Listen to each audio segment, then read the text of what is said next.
안녕하세요. 오늘은 초보자분들을 위한 식물 혹은 맞벌이 부부 아니면 자취하시는 직장인분들 시간을 할애할 수 없는 분들을 위한 식물 소개를 해볼까 합니다.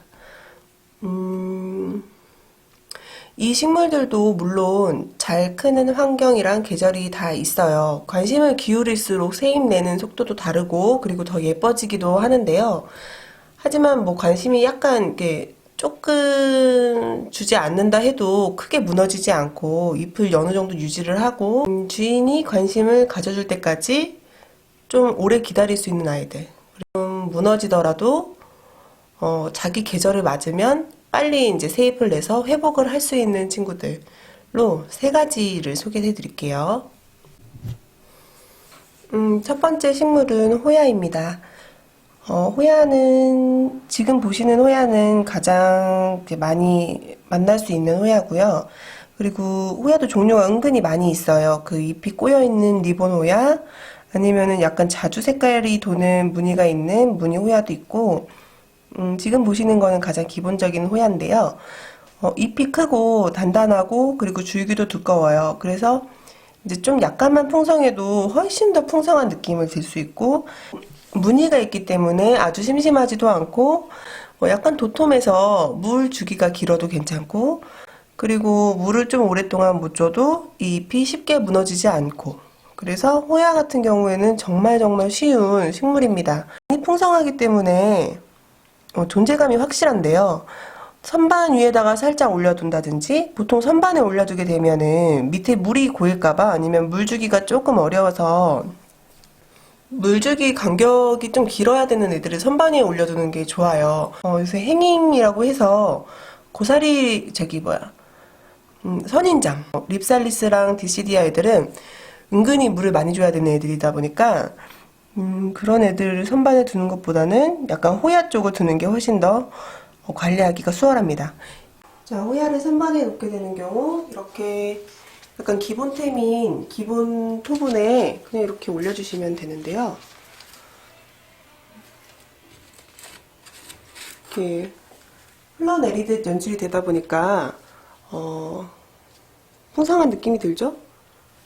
그리고 잎도 도톰하고 크기 때문에 하나만 놓아도 그렇게 부족한 느낌은 들지 않습니다. 아니면 이런 식으로 행잉으로 걸 수도 있는데요. 얘도 잎이 있어서 이렇게 무늬가 있어서 정말 예쁘죠?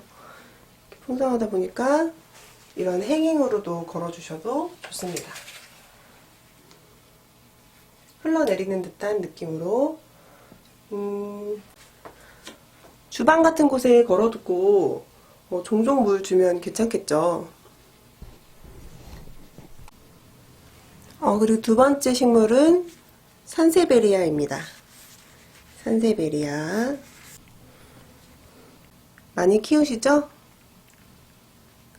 솔직히 산세베리아는 재미없다고 느낄 수도 있어요. 왜냐면 거의 변화가 없으니까. 근데 이 산세베리아를 예쁘게 연출하는 방법도 많이 있고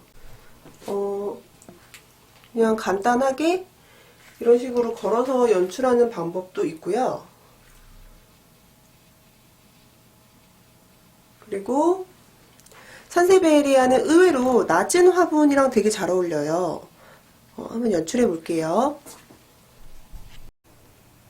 자, 예를 들어서 아까 호야처럼 얘네도 잎이 도톰하고 그리고 물을 자주 주면 오히려 웃자라기 때문에 약간 물주기를 길게 해서 이 모양에서 크게 벗어나지 않게 키우는 게 더 좋은데요.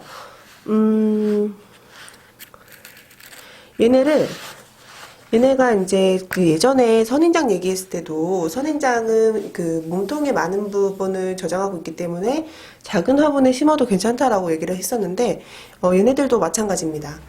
예를 들어서 이렇게 낮은 화분 얘네들이 길어서 그걸 맞춰주려고 그 정도 높이를 심는 게 예쁘지 않을까? 하지만 오히려 이것도 훨씬 예뻐요.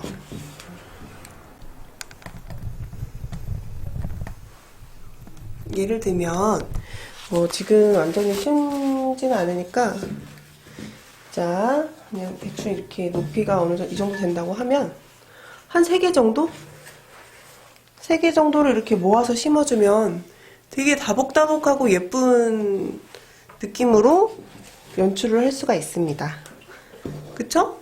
항아리 모양인데 엄청 이렇게 위쪽으로 쭉 뻗어가는 느낌으로 할 수가 있습니다. 제가 지금 2개밖에 없어서 이렇게 보여드리는데, 제가 카페 소사이어티라는 영화를 보다가 이런 항아리, 이런 식으로 이렇게 낮은 화분에 산세베리아 연출한 거를 발견을 했었어요. 영화 보면서도 그 식물밖에 안 보는 그것도 정말 예쁘더라고요. 이런 식으로 해서 약간 길어도 괜찮고, 낮은 화분에 이렇게 산세베리아를 연출하는 거. 그래서 테이블 위에 딱 놓으면 예쁘겠죠? 그리고 뭐, 별도의 얘기지만, 그 산세베리아를 키우다 보면 좀 재미 들릴 경우에 잎 삽먹을 좀 하게 되는 경우가 있어요. 개체를 늘린다고 집에서. 그러면은 이렇게 잎을 잘라서 산세베리아 엽삽을 하게 되는데, 그때 이 무늬가 없어지는 현상이 발생합니다. 그 새로운 자구가 올라오게 되면 산세베리아 주연 키메라 현상이라고 해서 그 무늬가 없어지는, 산세베리아 키메라 현상 이렇게 검색하시면은 정보를 찾아보실 수 있을 거예요. 그래서 이렇게 엽삽도 해보는 재미를 좀 느껴보시기를 바랍니다. 마지막으로 소개를 해드릴 식물은 셀렘입니다. 셀렘. 호프셀렘입니다. 호프셀렘. 그리고 얘보다 잎이 작은 애들, 좀 약간 길쭉하고 이렇게 작은 애들이 제나두셀렘이고요. 걔네도 목대는 오래 묵으면 생기긴 생겨요. 그리고 이렇게 막 휘어지는 듯하게 생기고, 그리고 셀렘, 호프셀렘 같은 경우에는 고든 목대가 많이 있죠. 이렇게. 얘네가 늦봄에서부터 여름쯤에 많이 나오는데요. 잎이 크고 시원시원하고 필로덴드론이기 때문에 여름 이렇게 인테리어용으로 많이 사용하는 식물입니다. 데리고 와서 가을을 지나고 이제 겨울을 맞게 되면 하엽을 지기 시작할 거예요. 뭐 관리를 잘 해줘도 어쩔 수 없는 부분이 있어요. 약간 그때는 잎이 이렇게 여름 때처럼 풍성하지 않고 뭐 한두 개만 남겨놓는다든지 약간 그런 식으로 될 수도 있는데요. 관리를 잘 못할 경우에, 만약에 관리가 잘 안 돼서 이 목대를 남겨두고 이렇게 이렇게 꼬투리 하나만 남겨두고 다 잎이 전멸을 했어요. 그러면은 얘를 죽였다 라고 생각할 수 있지만, 걔를 내비두고 한 봄부터 다시 물주기를 시작해서 여름이 오면은 잎 내는 속도가 진짜 빨라지면서 금방 회복을 합니다. 그래서 쉽게 이제 잎을 떨궜다고 겨울에 이제 버리지 않으셔도 괜찮아요. 비슷한 걸로 알로카시아도 약간 그런 느낌입니다. 잎을 다 떨궜어도 여름에 완전히 재생한다. 그리고 조금 이제 유의해야 될 점은, 얘네가 이렇게 목대가 있잖아요.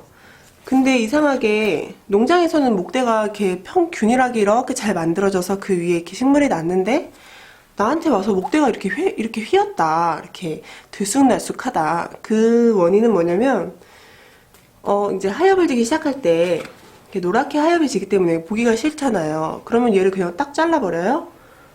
그러면 얘가 하엽하면서 목대를 두껍지 못하게 하고 나간 거예요. 그래서 이제 얘네가 하엽할 때 지켜줘야 될 점은, 조금 꼴 보기가 싫더라도 완전 노랗게 이렇게 돼서 똑 떨어질 때까지 먼저 자르지 않는다. 그것만 지켜주시면 목대가 균일하게 이렇게 유지가 되도록 관리를 하실 수 있습니다. 그리고 필로덴드론 같은 경우에는 그 뿌리가 두꺼워요. 그래서 밑에 배수충을 적당히 깔아줘야 되고, 그리고 식물의 식재를 할 때도 배수에 좀 신경을 많이 써서 심어 주어야 되는 식물입니다. 예를 들어 봄, 여름, 가을까지는 베란다 문 앞쪽에 둬도 되게 잘 자라는데, 겨울에 찬바람을 맞으면 안 돼요. 그 식물 같은 경우에는 뭐 겨울에 가장 이제 해를 입기 쉬운 게 바람 때문이에요. 바람. 찬바람 갑자기 이렇게 확 되면 얘네들 금방 망가집니다. 그리고 찬물, 아주 차가운 물을 갑자기 확 준다. 깜짝 놀라겠죠? 그래서 이제 망가지게 되는 경우가 있으니까 겨울에는 약간 물을 이제 떠넣고 좀 미지근한 상태에서 주거나 찬바람을 맞지 않게 아열대 애들은 이제 거실 안쪽으로 밀어 넣어주는 게 필요합니다. 도움이 많이 되셨나요? 이 식물들도 모두 자기네들이 잘 자랄 수 있는 앞서 말씀드렸던 것처럼 환경이 있는데 주인을 잘 맞춰주는 식물이라고 보시면 되겠죠? 언제 관심을 가져주더라도 그때에 맞춰서 반응을 해주니까 그리고 오래 기다려주기도 하고 그러니까 이런 식물들 세 가지 위주로 처음에 이제 관리를 해보시다가 점점 통풍에 대해서 안다 아니면 이제 물주기에 대해서 감이 좀 잡힌다 라고 싶을 경우에 다른 식물을 이제 들이셔도 괜찮습니다. 다음에는 초보가 처음에 들이지 말아야 될 식물에 대해서 소개를 해드릴게요. 감사합니다.